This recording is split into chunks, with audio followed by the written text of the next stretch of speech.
Now, this gospel, I have a few things that stand out to me.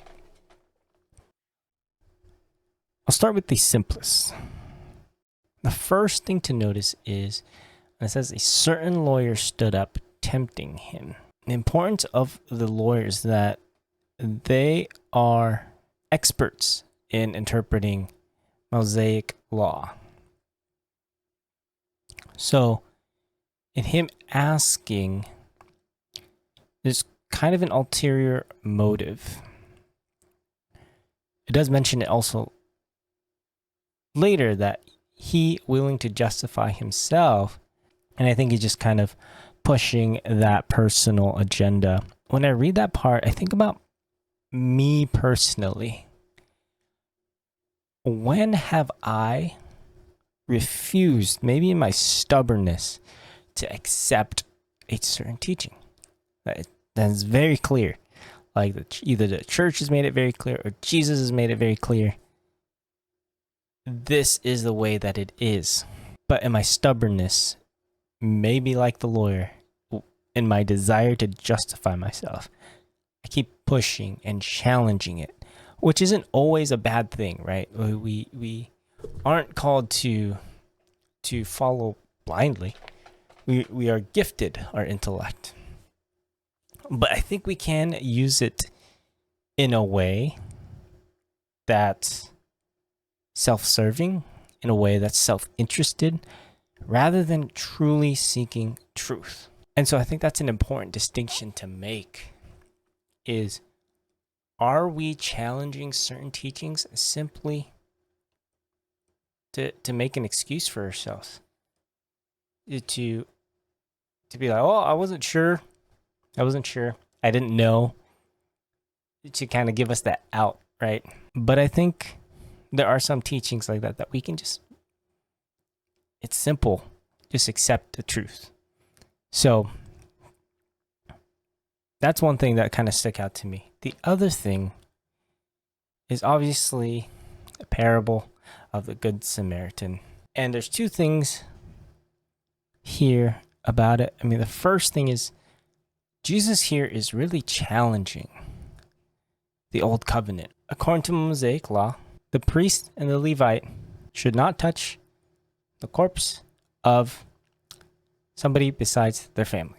Jesus is going beyond that and talking about the new covenant for all.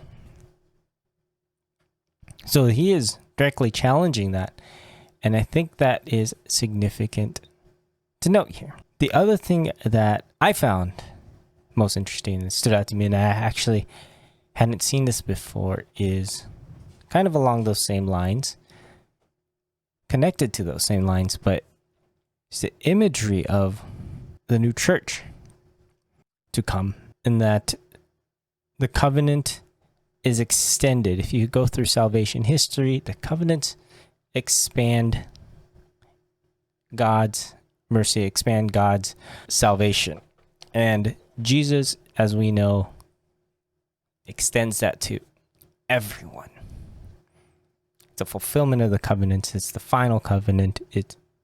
Salvation has been granted to all people. And in this parable, we kind of see that analogy coming or happening. We don't know much about the man, but if you look at it in a way that the Samaritan is Jesus, he's helping him regardless. He's healing him and brings him to the inn. The inn can be representative of the church. It's that old saying that the church is a hospital for sinners. It kind of does show that here, and the way that the inn is used as a place of healing for the man that was robbed. I guess, what does that mean for us? Well, what is God speaking to us? I can't speak for you, but I can speak for myself, in that there is a challenge almost of neighbor. Sometimes that's those are the hardest people sometimes for us to be kind with, to be generous. I think that's the first part, is who are those in my life that I'm not being charitable to?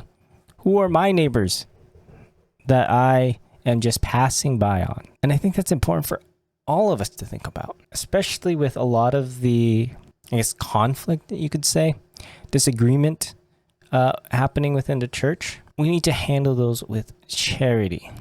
How would Jesus handle those situations?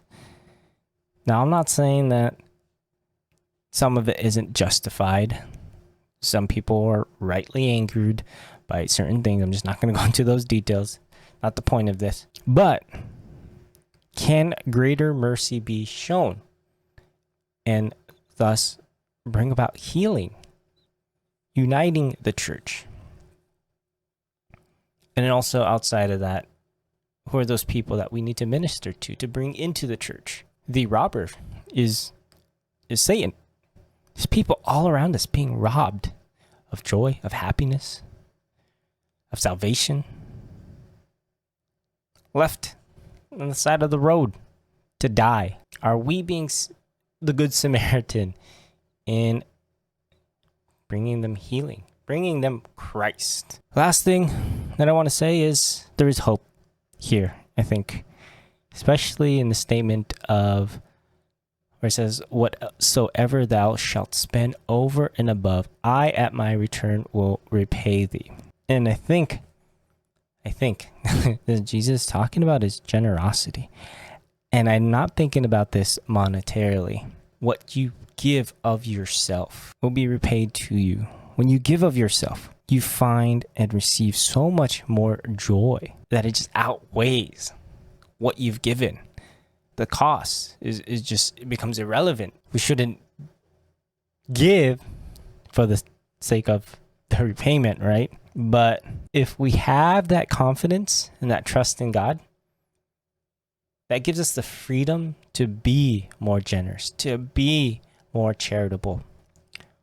So I think that's the last piece of what I'm getting in this reflection, is to grow in that confidence, to be able to give without fear. Give without fear. I think that's an important thing. I think a lot of times that could be a reason for us not to give. So obviously we have the gift of prudence, not to kind of give you a way out, or even myself a way out to justify when we're being uncharitable. But in our discernment, we can really determine, am I not charitable because I'm afraid of what I'm losing? Or do I have the confidence in Jesus Christ to know that I will be repaid and it'll be fine?